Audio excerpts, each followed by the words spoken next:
네, 안녕하세요. 12차시 1강 시작하겠습니다.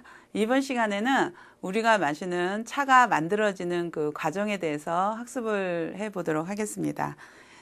차가 만들어지는 차를 가공하는 그런 과정을 제다, 차를 만드는 과정을 이제 제다라고 이야기를 하는데, 그 생산지에서 이제 재배를 해서 차잎을 키워서 그 잎을 가지고 이제 생렵 상태로 보관이나 이동이 곤란하니까 그거를 이제 보관해서 사용할 수 있도록 그 쉽게 얘기하면은 수분을 제거하고 그다음에 이렇게 형상을 만들죠.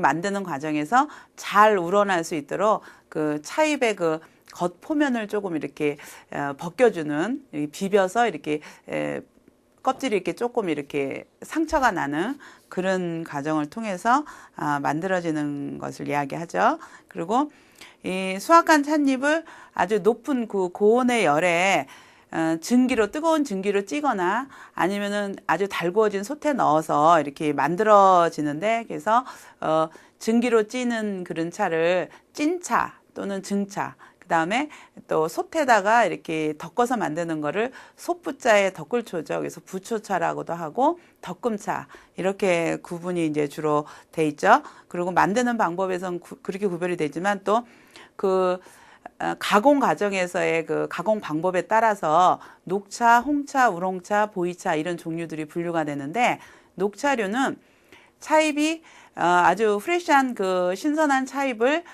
그 상태로 차잎에 가진 그런 성분이나 이런 것이 변화되지 않게 이렇게 급하게 열 처리를 해서 그 산화 효소라든가 성분의 변화를 막으면서 이제 만들어지는 것이 녹차.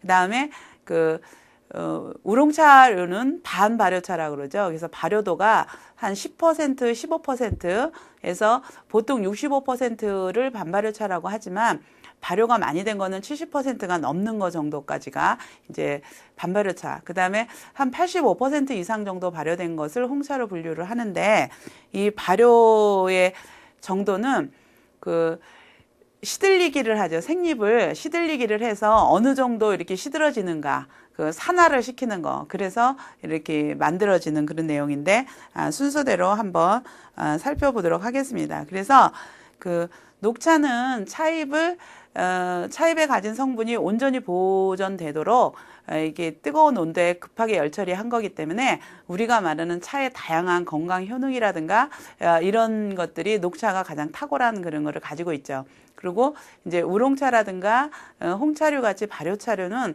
많은 부분 차잎의 원래 그 성분들이 다른 형태로 이렇게 변화되는 거 내지는 이렇게 좀 파괴되거나 이렇게 변화되는 그런 성분의 특성을 가지고 있죠.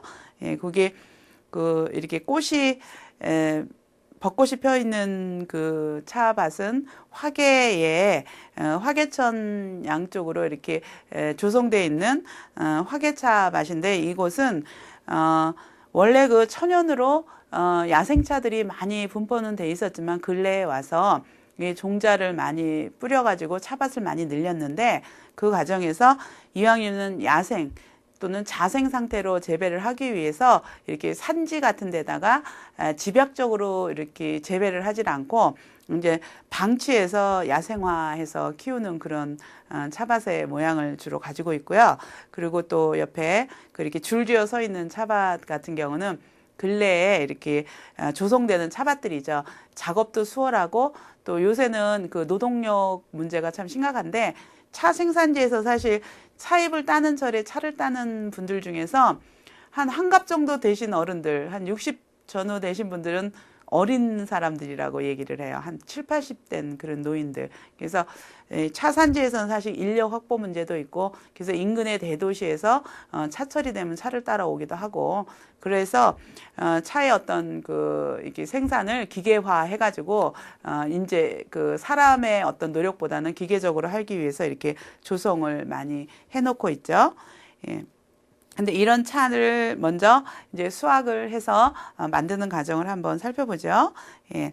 차나무 수확은 어린 봄에 새로 낳는 어린 새싹을 체험을 하는데, 이 새싹이 보통 차잎을 이렇게 새싹이 올라온 걸 따면은 그 자리에서 다시 새순이 올라와서 뭐 한 달에서 한 달 보름 정도가 되면 다시 또 회복이 돼 갖고 새순이 또 올라오고, 그래서 그 순을 따는 시기가 이제 몇 차례, 연중 몇 차례가 되는데, 그 새 잎을 딸 때 처음에 우리가 우전차 뭐 이런 우리 분류는 이미 이제 알고 있죠.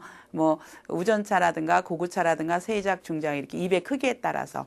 그러는데 처음에 그 올라와갖고 이 촉이 펴지기 전일 때는 용적량이 굉장히 적죠. 그래서 요 우전차 같은 경우는 한 통에 가격도 비싸긴 하지만 그 차를 만들 때 잎수로 치면은 상당히 많은 잎이 이렇게 필요하고 그러죠. 그래서 이 이제 농가에서 차를 재배할 때는 이 차잎을 따는 시기를 어느 정도, 너무 일찍 따면은 차는 고급의 차가 되지만 수량이 너무 적고, 그 다음에 조금 늦어지면은 수량은 많아지만 품질이 좀 떨어지는 이런 문제들이 있는데, 그래서 지역에 따라서 어떤 그 농가의 어떤 경영이라든가 아니면 시장성을 고려해서 이렇게 적절한 시기에 체업을 하고 있죠. 그래서 고급의 우전차용을 일부 이렇게 따서 만들고, 그 다음에 잎이 좀 큰 다음에 세작, 그 다음에 아주 큰 다음에 이제 대작이라든가 티백용의 이런 차류들을 체업을 해서 이용을 하고 있습니다. 그리고 보통 우리나라 같은 경우는 홍차 같은 그런 차 산지에서는, 아열대 이런 산지에서는 연중 내내 이렇게 수확이 되기 때문에 수량이 참 많기도 하고, 근데 우리 같이 이제 온대 기후죠. 사계절이 있을 때는 보통 이제 1번 차, 2번 차, 3번 차, 4번 차 시기 이렇게 구별을 하는데, 1번 차를 처음 딴다고 해서 첫물차, 2번 차 시기를 두물차, 세 번째 따는 거를 세물차, 네물차 이렇게 구분을 하는데, 첫 수확기에 차잎을 따면 그 딴 자리에서 수세가 회복이 돼 갖고 다시 다음 2번 차, 2번 차를 따고 나면 다시 수세가 회복이 돼서 3번 차 이렇게 따는데, 우리나라 같은 경우는 보통 그 5월 중하순 정도까지 이제 1번 차를 만들게 되죠. 그 다음에 또 6월 중하순, 8월 초중순, 또 9월 하순에서 10월 초순 정도까지 차를 수확을 하는데, 이 4번 차 시기는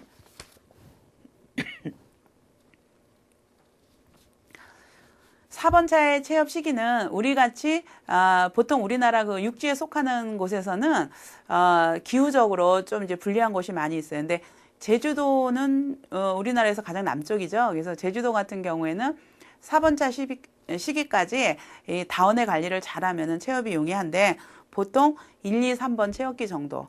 근데 그 1번 체업기에 그 체업하는 그 녹차를 가지고 우리가 입차 상태로 마시는 그런 차들이 대부분 만들어지죠. 그래서 4월 20일 고구 전에 수확한 차를 우전차, 그 다음에 고구에 딴 차를 고구, 그 다음에 뭐 입하차 이렇게도 붙이지만 또 입이 작은 건 세작, 또 그다음 걸 중작, 대작 이런 식으로 구분을 하고 있죠.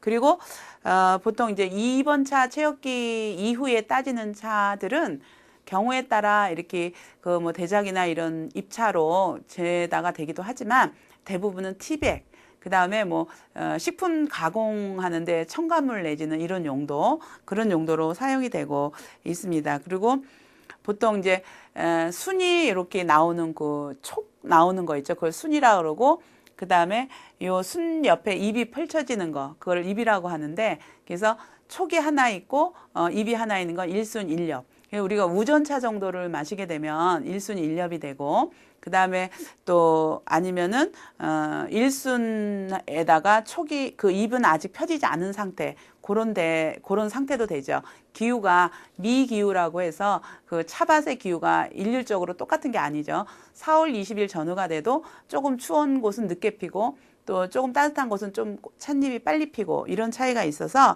이제 그 차의 어떤 품질이라든가 이런 걸 정할 때는 좀 그 차밭이라든가 그 만드는 사람의 어떤 그런 결정에 의해서 이제 많이 이렇게 평가가 되고 있기는 하지만, 그래도 일반적으로는 한 일순 2엽, 순 하나에 이파리가 2개 정도 붙으면은 뭐 세작 정도, 이제 중작 이상이죠. 그래서 이제 고급차에 속하고, 그 다음에 일순 3엽 이런 식으로 이제 이렇게 분류가 되고 있습니다. 그리고 2번 차부터는 찻잎이 새로 이렇게 성장을 해서 조그만 찻잎이 올라온다 하더라도 사실 그 뭐 5월 지나면은 온도가 상당히 올라가죠. 그 다음에 또 일조량이 높아지고 그래서 차잎이 모양은 굉장히 어리고 새순 같아도 이렇게 차잎도 이렇게 좀 단단해가지고 잘 비벼지지가 않고 또 포함되어 있는 성분이 그렇게 그 천물차처럼 부드러운 그런 맛들을 내는 그런 성분들이 많이 좀 이렇게 줄게 되는 그런 시기가 되죠.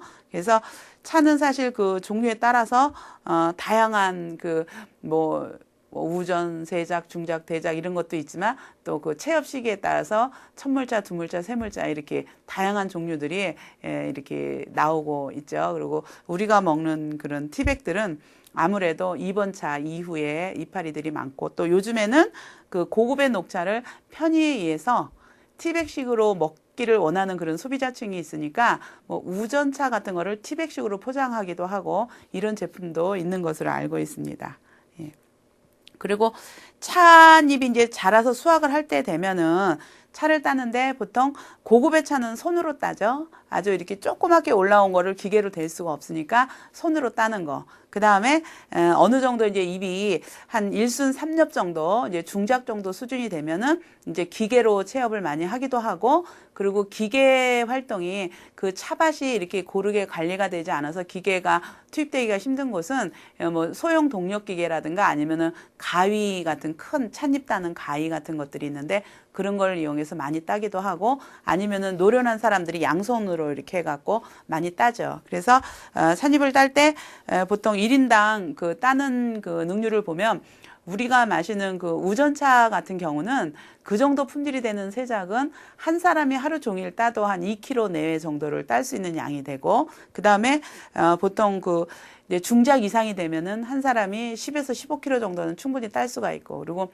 홍차 산지 같은 데 보면은 한 사람이 일일 한 150kg에서 200kg 정도를 따고 있어요. 그래서 가위 같은 그런 거를 가지고 이렇게 막 아주 기술적으로 그래서 한 200kg을 한 사람 노동력으로 딸 수 있는 그런 양이 되죠. 그리고 일반적인 것은 뭐 소형 동력 체육기 같은 거 우리나라에 이제 소형 동력 체육기 정도는 많이 쓰고 있고 그다음에 승용형 적책이라고 이 차밭 사이에 그 승용형으로 이렇게 트랙터 같이 그런 게 이렇게 가면서 수확을 하죠. 그런 게 이제 큰 차밭, 제주도라든가 이런 데는 그런 기계들이 들어와 있는 것으로 이제 알고 있습니다. 예, 그래서 이렇게 체업한 찻잎은 찻잎을 체업을 하면은 호흡작용이 왕성하기 때문에 계속 그 호흡작용으로 이제 그 나름대로 그 성분의 변화가 일어나요. 그래서 발효차 같은 경우는 일부러 이거를 이용을 해가지고 발효를 유도하는 거죠. 산화를 유도해서 발효차를 만들지만 우리가 녹차일 경우에는 이렇게 그 변화가 일어나면은 녹차 자체의 풍미가 이렇게 손상이 되고 그 다음에 또 그 차잎을 따서 오래 방치하면 유기산이 생성이 돼서 우리가 차를 마실 때 좀 시큼한 정도의 그런 맛도 느껴지고 그래서 우리가 어떤 차를 마셨을 때 녹차를 마셨는데 약간 그 시큼한 정도의 맛이 이렇게 느껴지는 거는 체업이 좀 생렵이 방치가 돼 있다가 만들어진 것이라고 이렇게 추정을 할 수가 있죠. 그래서 가능하면 이렇게 뭐 한 5도 정도로 보관을 할 경우 그렇지 않으면 대부분은 따오면은 즉시 한두 시간 안에 금방 그 차를 만들게 되죠. 근데 요새 이제 대단위로 이거를 생산하는 곳에서는 이 냉장실이 있어가지고 한 5도 정도 온도를 이렇게 저장을 하고 바람도 살랑살랑 불고 거기에 습도도 적당히 있고 근데 습도가 너무 없고 그러면은 차잎이 좀 이렇게 말라버리죠. 말르면은 차를 만들 때 그 수분 함량 이런 것 때문에 제대로 안 되기 때문에 그런 이제 보관할 때도 이제 조심을 해서 보관을 하는 그런 내용이 되겠습니다. 그럼 먼저 녹차의 제다에 대해서 먼저 녹차를 가공하는 것을 살펴보겠습니다. 녹차는 어떤 그 차에 있는 그 수분만을 제거하는 거죠. 수분만을 제거하고 가능하면 찻잎이 포함하고 있는 그런 모든 성분이 그 상태로 온전히 보존될 수 있도록 만드는 것이 이제 녹차고 그래서 가장 잘 보존되게 처리된 그런 것이 이제 고급의 녹차. 그 다음에 풍미가 있고, 뭐 향기가 있고, 또 맛이 좋다. 이렇게 이제 우리가 평가를 하고 있죠. 그래서, 녹차는 그 우롱차라든가 기타의 그 발효차류에 비해서 그래서 이렇게 우리가 가장 효과적이고 경제적으로 가장 차를 섭취하는데 가장 경제적인 섭취 방법이 되겠죠. 우리가 같은 그람수를 마시고 같은 잔수를 마셔도 녹차를 마시는 것으로 많은 건강 효능을 볼 수가 있게 되겠습니다. 그리고 찻잎은 그냥 그 상태를 두면은 잘 우러나지가 않거든요. 우리가 차 산지에서 차의 생잎, 그 다음에 간혹 집에서 화분이나 아니면은 남쪽 지방에서는 마당에 차나무를 많이 심기도 하거든요. 그래서 차를 만들기도 하지만 뭐 이렇게 남쪽에서 수량이 좀 적을 경우나 아니면 집에 차나무가 몇 그루 있을 경우에 새순이 돋아나면은 이제 반가움에 우리가 햅쌀 먹는 그런 의미로 생잎을 따서 생잎을 생차로도 뜨거운 물에 울궈서 먹을 수도 있거든요. 녹차에 그거를 제다하지 않고 그냥 맑은 물에 한번 깨끗이 닦아서 그거를 이렇게 뜨거운 물에 넣어서 울궈서 마시면 그 차의 풍미하고는 다소 차이가 있지만 그래도 나름대로 어떤 싱그러움 같은 거를 느낄 수가 있는데 그럴 때 그 우러나는 그런 거를 보면은 잘 우러나게 하기 위해서는 차를 만드는 과정 중에서 이게 고르게 잘 비벼가지고 찻잎 표면에 상처가 나서 그 상처 사이로 차 안에 있는 그 성분이 잘 효과적으로 우러날 수 있게, 그리고 이 과정이 잘 안 되는 것 같은 홍차 같은 경우 이렇게 비비거나 이런 작업을 잘 안 할 때는 CTC라 해서 커팅을 하죠. 잘게 자르면은 잘 비비지 않아도 절단된 면으로 잘 우러나니까. 그래서 그런 작업들을 하는데, 먼저 우리나라 전통 방식의 덕금차를 만드는 과정을 한번 살펴보도록 하겠습니다. 먼저 그 생렵을 뜨겁게 달구어진 가마솥에다가 이렇게 넣는데, 요즘에는 그 적외선 온도계 같은 거로 이렇게 솥의 온도를 측정을 해요. 그래서 한 300도 정도가 이렇게 측정이 될 때 찻잎을 넣고 덮는데, 예전 같은 경우에는 이 300도 정도 되도록, 근데 만드는 사람의 어떤 노하우에 따라서 한 250도가 될 수도 있고 270도, 300도, 또 350도 이렇게 온도는 어떤 분은 뭐 380도까지 맞춘다 이렇게 하는 분들도 있어요. 차를 만드는 분들 중에서. 근데 그런 분들은 그 온도를 경험적으로 온도계가 없으면 물방울을 이렇게 좀 물을 이렇게 좀 부으면은 그 솥에서 물방울이 또르륵 이렇게 나갈 때 그때 이제 온도를 자기가 그 생각하는 그 온도를 측정을 하죠. 근데 물이 이제 지지직 하면서 넓게 퍼지거나 이럴 때는 온도가 좀 낮은 온도로 이렇게 감지를 하고, 그래서 자기가 원하는 그런 온도가 될 때 보통 1.5kg에서 뭐 3kg 정도씩을 넣는데, 고급의 녹차 같은 경우에는 뭐 900g에서 1kg 정도를 넣고 차를 이렇게 덮기도 하죠. 아주 조심스럽게 적은 양을. 근데 대략 1.5kg 정도를 솥에다 넣고 이렇게 덮는데, 덮을 때는 온도가 이렇게 300도 전후가 되니까 굉장히 뜨겁죠. 그래서 찻잎이 그 솥에 한참 동안 잠깐 있으면은 타버리거나 아니면은 수분이 너무 말라버리거나 이렇게 되죠. 그래서 아주 신속하게 손으로 면장갑을 두껍게, 이게 아주 뜨거우니까 면장갑을 두껍게 껴야 되겠죠. 그리고 신속하게 이거를 빨리빨리 고루 저어주면서 골고루 익게끔 그렇게 이제 해서 차를 익히죠. 근데 이때 차가 첫 번째 잘 안 익으면은 나중 불에 들어가서는 잘 안 익어요. 그래서 생차처럼 차를 마셨을 때 요 덮기 작업이 잘 안 되면은 좀 이제 풋내가 나고 이러기도 하죠.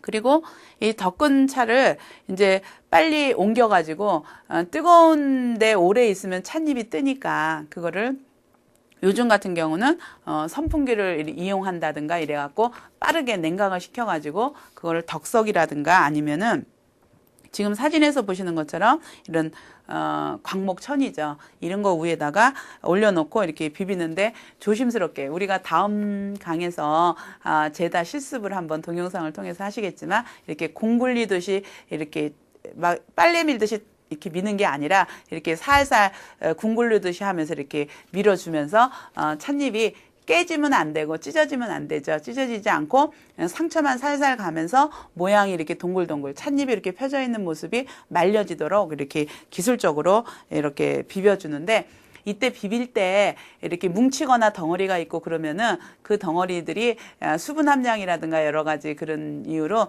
나중에 차가 완성될 때 차를 굉장히 품질을 저하시키기 때문에 비비면서 아주 고르게 찻잎 하나하나가 서로 엉겨 붙지 않게 또 이렇게 털어가면서 비벼주면서 좀 너무 뭉쳤다 싶으면 이렇게 잘 털어주고, 근데 기술적으로 이렇게 털죠. 이렇게도 털고 이렇게 비비기도 하면서 잘 털어주면서 덮고 비비는데, 보통 이 작업을 일반적으로 요즘에 그 전통차를 만드는 곳에서 우전차 하면은 한 4-5번 정도를 이렇게 덮고 비비고를 반복을 하는 것 같아요. 근데 기본적으로는 한 2-3번 정도. 근데 경우에 따라 이제 각자의 자기 노하우에 따라서 어떤 사람은 이 덮고 비비는 걸 한 번에 끝내는 경우도 있어요. 솥에서 충분히 익혀가지고 비비는 것도 한 번에 충분히 비벼가지고 그 다음에 건조를 시켜서 완성하는 경우도 있고. 그래서 이 전통 덕금차 같은 경우는 사실 맛이 상당히 차이가 많이 나요. 집집마다 다 틀리다고 해도 이제 별로 틀린 말이 아니죠. 집집마다 틀릴 정도로 맛이 다양하게 나는데, 각자 자기 경험에 의해서 자기 생산 기술에 어떤 노하우가 있어가지고 뭐 한 번만 덮고 아니면 2-3번 아니면 4-5번, 그리고 요즘에 구중구포라고 그러죠. 9번을 덮고 비볐다고. 네, 구중구포는 원래 한방 그 한약재를 처리하는 그런 이제 방법이었는데 차에다 응용을 해가지고 9번을 이렇게 덮고 비비고 한다고 하고, 다양하게 덮고 비비고 이렇게 작업을 하고 있어요. 그래서 뭐 향미 같은 것이 상당히 차이를 많이 가지고 있죠. 그리고 이 덮고 비비기를 뭐 2차, 3차, 4차, 5차 그 찻잎의 상태에 따라서 또 자기 생산 기술 노하우에 따라서 하고 난 다음에 이거를 이제 냉각을 잘 시켜줘야 돼요. 엽이 그 비비고 뜨거운데 열 처리되고 막 이 잎이 온도가 좀 뜨뜻하게 있으면 잎이 떠버리거든요. 그래서 이제 발효차거나 아니면 유기산이 생성되거나 품질이 떨어지기 때문에 가능하면 즉각적으로 냉각시켜주는 게 중요하죠. 잘 고르게 털어가지고 얇게 널어가지고 냉각을 하는데, 전통 방법에서는 이런 발에다 널어서 자연 바람 위에서 건조를 시키는데, 요즘에는 대량 생산을 하다 보니까 이렇게 바람이 살살살살 이렇게 나오는 한 5도 정도의 그 냉장 그런 건조실이 있죠. 그래서 그런 데다가 처리를 하기도 하고, 그래서 이제 완전 냉각시키고 난 다음에 이것을 다시 이제 건조를 시키는 거예요. 건조를 시키는데, 냉각이 되면은 찻잎이 거의 말라가지만 그래도 찻잎이 완전 건조가 돼야지 그 수분 함량 때문에 이제 쉽게 변질이 되는데, 이 수분 함량을 없애주기 위해서 이제 건조를 해요. 그래서 옛날 전통적인 방식은 온돌방을 따뜻하게 불을 덮여가지고 그곳에다 창호지 같은 것을 깔고 그 위에 찻잎을 얇게 이렇게 덮어가지고 뭐 하룻밤 정도 이렇게 건조를 했는데, 요즘에는 역시 이것도 이제 전기 건조기라든가 건조기에 넣어가지고 이제 고르게 건조를 하고 있죠. 그래서 이렇게 건조가 되면은 이것을 이제 잘 보관하는 거예요. 이렇게 이때 묵은 잎이라든가 찌꺼기 같은 거는 덮고 비비는 과정을 끝나고 나면은 금방 이렇게 모습이, 그 묵은 잎이라든가 이런 거는 안 비벼지기 때문에 모습이 표시가 이렇게 다 나거든요. 그런 것들을 이렇게 잘 골라내고 습기를 피해서 이제 보관을 하죠. 보관을 하고, 또 이거를 곧장 이제 다시 열 처리를 해갖고 완전히 보통 수분 함량이 한 4도 이하가 되면 이게 좀 너무 그 구조에 가지고 있는 수분 함량이 없으니까 좀 부서지는데, 한 4%, 그 다음에 5% 정도의 수분을 가지고 있는 것이 가장 품질이 안정적이라고 보는데, 한 6%까지는 괜찮은데 그 이상의 수분 함량이 있으면은 이게 덜 건조된 차기 때문에 사실 보관상에서 이제 쉽게 변질될 수도 있고 그런 과정이 있는데, 그러기 위해서 더 완전하게 건조를 시켜주고 그 만들어진 차를 약한 불에 살짝 볶아주면은 향미가 아주 이렇게 돋아나면서 차를 덮을 때 이렇게 보면은 차에 그 아주 감미로운 그 향이 이렇게 솔솔 올라오고 이러는데, 그래서 그런 거를 가양 처리라고도 하고 끝볶이 작업이라고도 하는데, 그런 작업들을 경우에 따라서 이제 하는데, 어떤 경우는 즉시 건조하고 난 거를 즉시 처리를 해서 포장을 하기도 하고, 이것도 생산기술 노하우에 따라서 어떤 사람은 뭐 이걸 좀 한 달 정도 후숙을 해야 된다. 그래서 후숙을 이렇게 좀 그냥 두는 거죠. 밀봉을 해서 뒀다가 아니면 항아리나 이런 데서 넣어서 뒀다가 마지막 이 과정을 해가지고 이제 포장을 해서 이렇게 우리가 이용할 수 있는 그런 이제 생산품이 되고 있죠. 예, 그다음에 요즘에는 기계식으로 또 많이 덮어요. 수량이 많아지고 또 이제 전통 그 방법으로는 그렇게 많은 수량을 생산할 수가 없기 때문에 기계식으로 많이 덮는데 보통 우전 같은 경우는 기계로 할 경우는 입이 너무 여려가지고 입이 다 이렇게 깨지거나 입 모양이 망가지기 때문에 우전차 정도는 손으로, 경우에 따라 고구차 정도까지도 손으로 하는데 그 이후에는 주로 이렇게 기계식 또는 절충식으로 솥에서 덮고 또 기계로 할 수 있는 부분, 비비는 거를 고르고 일률적으로 잘 비비기 위해서 그렇게 기술적인 어떤 습득이 이렇게 된 사람이 이렇게 많지가 않으니까 그 많은 양을 다 처리하기가 힘들죠. 그럴 경우에는 그 비비는 거를 이제 기계를 이용해서 이제 유념기라고 비비는 기계죠. 그런 기계를 이용해서 이렇게 비비면은 우리가 손으로 비비는 것과 같은 그런 효과가 있죠. 그래서 그리고 이제 덮을 때도 역시 그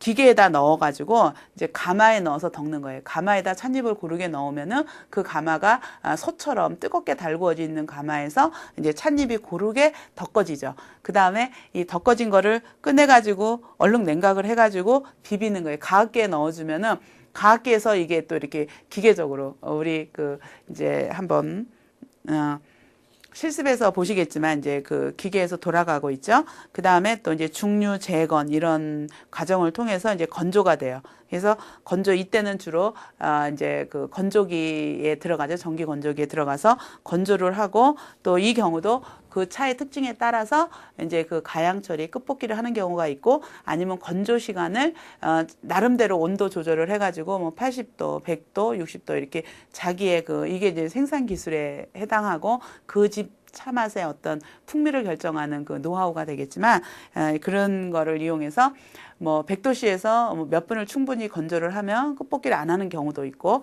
이렇게 해서 이제 차가 만들어지죠. 그래서 우리가 마시는 그런 차들을 이게 어떻게 만들어졌을까 생각하면은 또 나름대로 다소 또 새로운 취미, 흥미도 생길 수 있고 그 다음에 이 차가 만들어지는 과정이 우리 밥 짓는 거와 뭐 그렇게 크게 다를 것 같지 않아요. 경우에 따라 우리가 기계로 이렇게 하는 거는 많은 그런 시설들이 필요하지만 손으로 덮고 그러는 부분들은 차철에 차 생산지에 가면은 대부분 그 어떤 지자체 같은 경우에는 지자체 홍보를 위해서 이제 무료로 그곳을 찾아오는 사람들한테 무료로 차를 덮어서 그러니까 차를 1kg에 뭐 10,000원, 뭐 몇천 원 이렇게 사죠. 그럼 그 차입을 가지고 자기가 거기 있는 시설을 이용해서 차를 만들어가지고 그걸 집으로 가져올 수 있게 이렇게끔 많이 이제 한 5월 정도의 계절에는 이제 그런 것들이 많이 돼 있는데 그래서 체험도 해볼 수 있고 그리고 좀 적극적으로 차 생활 여러분들은 이제 이 차를 만드는 과정까지 학습을 하셨으니까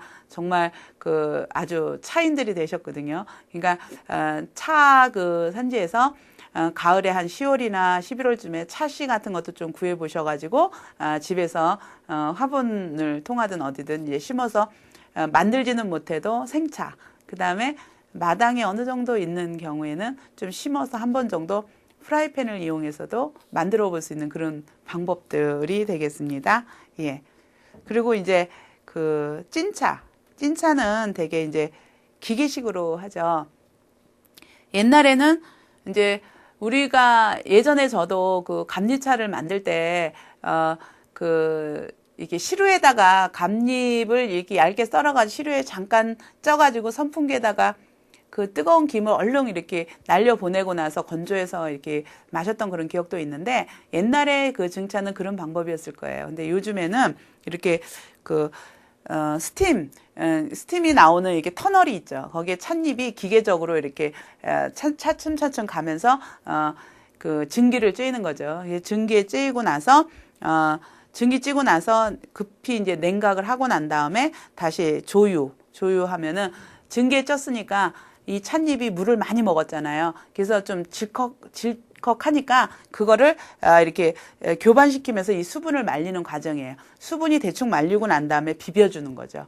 우리가 솥에서 덮어가지고 비빈 건데 이제 증기에 쪄가지고 그 수분을 약간 좀 건조를 시키고 난 다음에 비벼주죠. 그래서 중류, 정류, 건조 이렇게 하죠. 그리고 찔 때 찻잎의 상태에 따라서 좀 가물었고 아니면은 좀 어제 비가 왔고, 그래서 찻잎이 수분을 많이 머금었나 이 상태에 따라서 이 찌는 시간이라든가 온도 같은 거를 조금씩 조절을 하죠. 그리고 또 어린 잎 같은 경우를 똑같이 찌면은 어린 잎은 너무 푹 익어갖고 삶아지는 경우가 될 수도 있죠. 그래서 어린 잎은 좀 낮게 찌고 좀 잎이 좀 크면은 좀 강하게 찌고, 그리고 요즘에 일본에서 나오는 차 중에서는 심증차, 깊게 쪘다고 하죠. 심증, 깊게 아주 쪘다는 차인데, 이거는 온도를 이게 깊게 찌는 게 시간도 더 오래 두고 온도도 더 높게 증기에다 찻잎을 찌면은 찻잎이 우리 시금치 푹 삶은 거 같은 거가 되겠죠.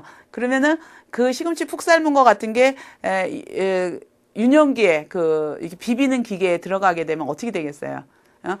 살짝 삶아진 시금치는 그 모양이 그대로 남아있지만 푹 삶아진 거는 아무래도 가생이가 좀 깨져나가겠죠. 근데 일본 같은 경우에는 심증 깊게 쪄가지고 옆에 이제 찻잎의 약한 부분은 다 부스러지게끔 이렇게 만드는 경우가 있어요. 그래서 우리가 차를 마시면 모양 그대로 찻잎을 먹고 난 그 찌꺼기가 그대로 남아있는 게 아니라 부스러진 부분이 찻잔에 많이 들어오죠. 그래서 많은 부분 차를 먹는 거예요. 그래서 차를 울궈서 마실 때 다 섭취하지 못한 그런 부분까지, 일부분까지, 그렇다고 찻잎을 그냥 먹기는 좀 못하니까 그 연한 부분은 이렇게 깨져가지고 그게 우리가 차를 타서 이렇게 하면은 잔에 이렇게 파랗게 이렇게 가라앉죠?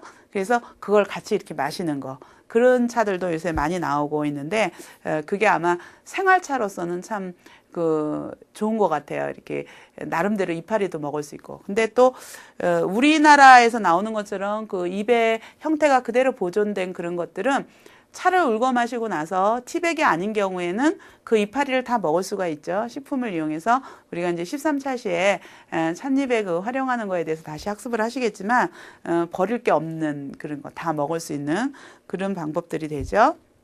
그래서 지금 여러분들이 거기 그림에서 잠깐 보시는 것처럼 이 찻잎을 지금 따온 거를 이렇게 얇게 한 5cm 정도 이렇게 얇게 이렇게 펼쳐놨죠. 그 펼쳐놓은 거를 이 옆에 이제 벨트처럼 돼 있는 거기에다가 찻잎을 고르게 이렇게 삽이라든가 도구를 이용해서 고르게 이렇게 뿌려주면은 찻잎이 얇게 깔려가지고 두 번째 스팀이 막 나오고 있죠. 그 스팀 위를 통과하는 거예요. 근데 이 찐차의 경우에는 거의 기계식이 이렇게 컨베이어 벨트처럼 처음에 찻잎을 집어넣으면은 찻잎이 이렇게 벨트를 타고 올라가서 증기를 통과하고, 증기 통과하면 냉각이 되고, 냉각이 통과되면 조유가 되고, 조유가 되면은 비비는 기계로 들어가고, 이런 식으로 그래서 나중에 건조까지 시리즈로 이렇게 완성이 돼서 나오는 그런 과정들을 볼 수 있는데, 그 옆에 이제 그림 같은 것들이 그런 기계들이 이렇게 컨베이어 벨트를 타고 찻잎이 이렇게 완성되어 가는 그런 기계들의 모양이 되겠습니다. 그래서 덕금차, 그다음에 찐차, 그다음에 우리가 전통적으로 우리나라에서 마시는 차 중에서 또 자비차, 일세차, 떡차 같은 것들이 또 있는데, 자비차는 끓일 자자, 끓일 비차죠. 찻잎을 뜨거운 물에다가 살짝 한번 이렇게 넣었다가 이렇게 데치는 것도 아니고 살짝 넣어야 돼요. 너무 데쳐지면은 아까 심증차 이렇게 잎이 다 으깨지고 그렇게 되죠. 근데 이거는 채반 같은 데다가 차잎, 소쿠리나 채반 같은 데다가 차잎을 얇게 이렇게 깔아가지고 물이 풀풀 끓는 가마솥에다가 이렇게 잠깐 담는데, 이것도 이제 하시는 분들의 몇 분이 이 자비차 같은 것도 생산을 하시기도 하는 것 같은데, 이 경우도 자기 노하우죠. 한 20초, 30초, 보통 30초 내외. 더 오래 쪄지면은 잎이 으깨지기 때문에 그런 식으로 이제 살짝 이렇게 물에다 넣었다가 데치죠. 그러고 나서 이제 선풍기를 준비해 놨다가 급속히 선풍기 앞에서 냉각을 시켜줘야죠. 뜨거운 상태로 오래 있으면 잎이 물러지니까. 그래서 냉각을 시켜가지고 그거를 이제 그냥 비벼서 말리기도 하고, 아니면 솥에서 다시 한번 이렇게 하는 거. 근데 어떻게 보면은 이것도 일종의 증차랑 유사한 그런 방법이 되겠죠. 그리고 일세차 같은 게 차 산지 민가에서 가장 일반적으로 이게 지금도 많이 그렇게 해요. 근데 우리 차 이런 생산지에 가면, 장 이런 데 가면은 이런 큰 포대에다가 차를 놓고 파는 게 주로 아마 이렇게 일세차로 만들어진 건데, 대박으로 팔고 있죠. 그래서 한 대박에 뭐 1,000원, 2,000원 이렇게도 팔기도 하는데 이런 차들은 그냥 햇볕에 그대로 말려서 건조를 하죠. 그래서 차를 마시기에는 풍미가 일단 잘 안 나죠. 차를 만들 때 그 각자의 생산 기술이나 노하우라는 것이 차의 생립에는 없는 그런 향기들이 차를 만들 때 몇 도시에서 어떻게 처리하느냐에 따라서 나름대로 독특한 향기 같은 것이 발현이 되는데 이 일세차 같은 경우는 그런 거를 맛볼 수는 없지만 차잎의 성분은 그대로 가지고 있죠. 그래서 또 이거는 비비거나 이런 작업을 또 안 하고 그냥 말렸기 때문에 잘 우러나지도 않고 그래서 민간에서 전에도 한번 이야기 드렸을지 모르지만 그 화계 이쪽에서는 이 찻잎을 가을에 이렇게 손으로 막 훑어가지고 그냥 벼에다가 우리 고추나 가지 말리듯이 말려가지고 그냥 실형에 걸어 놓는 거예요. 그래서 겨울에 뭐 감기가 심하게 걸렸거나 몸살이 왔거나 뭐 급체를 했거나 이런 증상이 있으면 그쪽 지방에 뭐 돌배 이런 것들이 또 많이 지방에 그런 게 산에 많이 있잖아요. 그런 것도 같이 말려놨던 거를 같이 넣어가지고 거기다 생강이나 이런 걸 넣어가지고 그냥 푹 삶는 거죠. 푹 삶아가지고 그걸 한 사발 이렇게 먹으면 정말로 한번 여러분들도 경험적으로 한번 심한 곧부리거나 이럴 때 한번 해보시면은 효과를 보실 수 있을 거예요. 저도 한번 본 적이 있는데 그렇게 해서 이용할 수 있는 것들이 이제 일세차. 그리고 집에서는 그냥 뭐 대작이라든가 좀 그런 차를 통해서 겨울에 심할 때 이렇게 또 약 대신 끓여 먹을 수도 있죠. 그런 차가 되고, 그 다음에 이제 떡차, 덩어리로 떡 모양이 된 건 떡차고 돈 모양으로 가운데 도넛처럼 구멍이 뚫린 거, 엽전 모양, 그런 걸 돈차라고 하는데, 왜 장흥의 청태전 같은 거 요새 이제 개발이 되고 있긴 하는데, 찻잎을 한번 익히는 거죠. 증열 처리를 하거나 증기에 한번 살짝 찌거나 아니면은 솥에다 한번 살짝 덮어가지고 냉각시켜가지고 그거를 이제 절구에다 찢는 거죠, 전통에서는. 근데 요즘에는 그 분쇄기를 이용해서 그거를 잘 이렇게 갈아요. 그래서 그 갈아 나온 그걸 가지고 이제 아주 가늘지 않게 우리 그 물고추 갈듯이 그 정도로 이렇게 갈죠. 갈아가지고 그거를 이제 모양을 만드는 거예요. 그래서 틀에다 찍거나 아니면은 뭐 어떤 분들은 다식판에 찍어서 만들기도 하고, 아니면 그냥 일반적인 모양을 만들어가지고 그거를 말리죠. 그래서 완전히 말리면은 그 건조기에다 넣어갖고 완전히 말리게 해서 이제 건조를 하면 이 경우는 보이자 저도 한 10년 더 된 이 떡차를 가지고 저희가 이제 실습에서 만들었던 그런 걸 가지고 있기도 하는데, 보이차가 뭐 얼마씩 묵고 그러는 것처럼 이렇게 만들어 놓은 거는 시간이 지나도, 그래서 저도 이제 이 만들어 놓은 것 중에 언젠가 한번 맛이 어떻게 변했는가 한번 먹어볼 생각인데, 그래서 여러 가지 모양으로 만들어서 이 떡차나 돈차, 그리고 이 경우에는 입이 커도 무방하겠죠. 이제 큰 차 시즌이 끝나고 나서 입이 좀 커졌을 때 그때 만들어도 이제 무방하겠죠.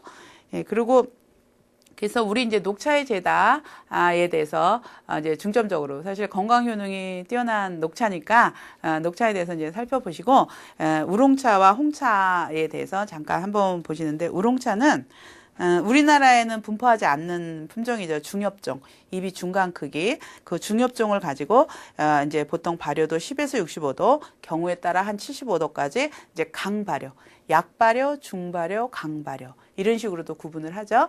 이제 그 반발효차를. 그런데 이거는 사실 이 종류가 수백 가지가 돼요. 제가 가지고 있는 중국 차 종류 책에도 수백 가지가 나와 있는데, 그 외에 수록되지 않은 책도 엄청 많은 종류의 이 우롱차 종류들이 있는데, 그것이 우리 녹차 한 가지 만드는데도 이렇게 불발효차 만드는데도 다양한 방법이 있는데, 이 발효도가 10, 11, 12, 13, 14 이렇게 있을 수도 있고, 약발효에서부터 강발효까지.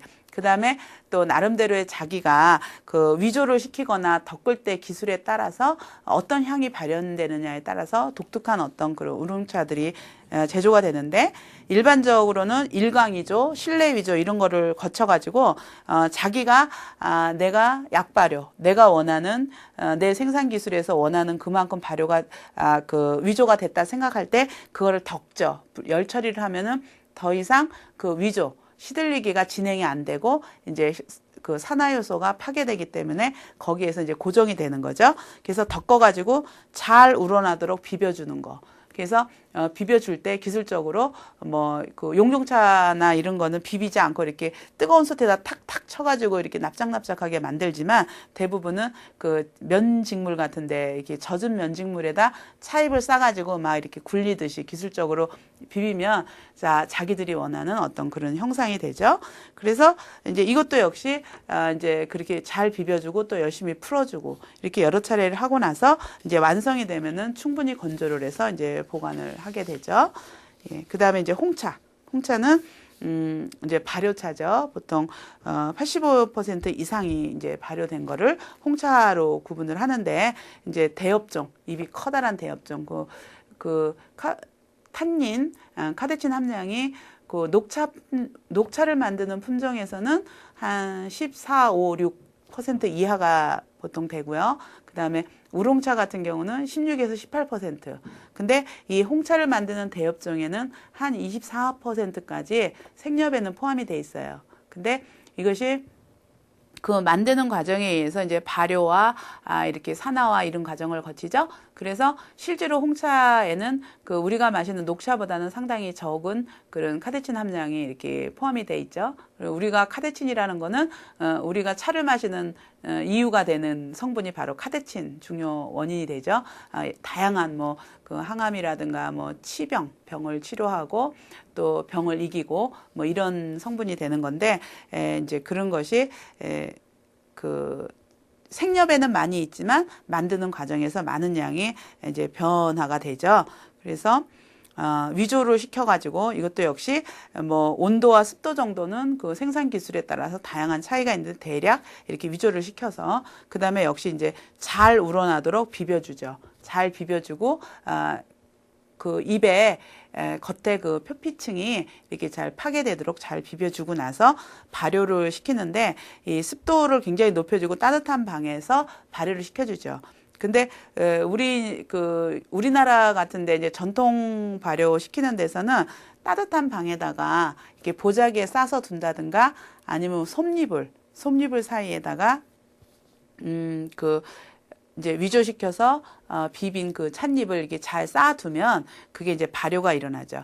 그래서 발효가 다 일어나면은 이거를 이제 덮는 거는 아니고 이제 건조를 시키죠. 건조시켜가지고 뭐 홍차의 크기에 따라서 우리가 뭐 저기 플라워리 오렌지 페코 또 오렌지 페코 뭐 이런 거 있었죠. 그 등급. 아니면 CTC라든가 아니면 더스트 상태로 이렇게 가늘게 이렇게 나오는 이런 종류들로 제조해서 마무리를 하게 되겠죠. 이제 마지막으로 한번 기타로 우리 착향차도 한번 살펴보죠. 근데 요즘에 그 뭐 자스민 꽃이라든가 이런 거 많이 먹죠. 근데 이거는 찻잎에 꽃 향기가 이렇게 흡착되도록 하는 거예요. 그래서 찻잎을 만들어진 차를 대부분 녹차에다 하지만 경우에 따라서는 우롱차, 반발효차에다가도 하는데 찻잎을 한 켜 얇게 깔고 그 위에 흡착하는 꽃을 한 켜 깔고 이렇게 해놓고 몇 시간마다 이걸 뒤집어서 교반을 시켜주죠. 교반을 시켜주고 나서 나중에 이제 그 기술적으로 찻잎을 날려보낸다, 아니 꽃잎을 날려보낸다든가 해서 꽃을 분리해서 다시 또 착향을 시키고 그래서 고급의 착향차는 이 과정을 여러 차례 반복해서 굉장히 향이 강하고 그리고 보통 이제 이 과정을 이제 뭐 한 몇 시간 정도 몇 시간 정도 해서 몇 번 하는데 서너 번 정도 하는데 고급일수록 뭐 한 9번, 10번 이렇게도 8번 이 정도 하면 아주 고급의 차가 된다고 하고 있어요. 근데 그 차를 마실 때, 그 착향차를 마실 때 요새 왜 자스민이라든가 꽃이 같이 포함되어 있는, 뭐 월계수 꽃잎도 좀 들어있고, 뭐 장미꽃잎도 좀 들어있고 이런 꽃들이 있죠. 근데 그런 거는 꽃은 이미 그 차는 다른 향을 이렇게 흡착하는 성질이 강하다 그랬잖아요. 그래서 차가 이미 다 흡착을 했기 때문에 그 꽃이 포함되어 있는 것은 사실은 좀 저급의 차에 주로 포함이 되어 있죠. 부피도 늘리고 무게도 늘리고 하는 거. 그렇지만 우리 마실 때 별 의미가 없는. 그리고 이 착향차 중에서 이런 꽃들도 이렇게 착향을 하지만 요즘에는 복숭아나 사과 이런 과일도 이렇게 착향을 하죠. 과일 향을. 그리고 그 전통적으로 우리나라에서도 했지만 연꽃이 이렇게 연꽃이 자라는 그런 지방에서는 연꽃이 아침에 이렇게 폈다가 저녁에 오므랐다가 한 2, 3일 해다가 지잖아요. 그럴 때 아침에 이렇게 펴 있고 저녁에 이게 오므라들기 전에 거기다가 그 뭐 비단천이라든가 아니면 얇은 천으로 차를 싸서 그 연꽃 안에다 이렇게 넣어 놨다가 다음날 아침에 연꽃이 벌어질 때 그거를 이렇게 싹 드러내 갖고 차를 마시고 착향을 해서 이런 방법으로 이제 차 생활의 재미라든가 이런 걸 즐기면서 이런 방법들도 해오고 이제 그랬던 게 전해지고 있죠. 예, 그리고 이제 보이차라든가 황차, 백차 같은 거. 보이차는 차를 만들어서 이제 퇴적을 일단 만들어 놓은 차를 퇴적을 해서 이제 나중에 발효가 차츰차츰 일어나도록 유도를 하죠. 그래서 이제 그 그냥 이파리 상태로 돼 있는 걸 산차라고 하지만 뭐 떡차 상태로 뭐 병차라든가 아니면 벽돌차 이런 식으로 일정한 모양으로 이제 그 기납 이렇게 압축을 하는 거죠. 긴밀하게 압축하는 거. 그래서 기납차인데 모양에 따라서 뭐 떡차라든가 뭐 여러 가지 또 한문으로 병차 뭐 이렇게도 불리고 있죠. 그리고 황차 역시 그 솥에서 열 처리를 해서 비벼주고 발효시켜서 건조하는 거고, 백차는 그냥 위조된 찻잎을 그냥 말리는 거죠. 말려서 하는데 경우에 따라서는 또 솥에 한번 살짝 덮어주기도 하는데 대부분 백차는 그냥 말린 상태로 이제 차를 만들고 있죠. 예, 그래서 이제 이런 그 차 종류가 가공되는 과정에 대해서 우리 차 생활을 하는데 혹시 흥미가 좀 이렇게 유도되지 않을까 해서 한번 포함을 해서 우리 살펴보았는데, 다음 강에서는 우리 이제 실습으로 동영상을 통해서 차의 가공 실습을 하시도록 하겠습니다. 예, 수고하셨습니다.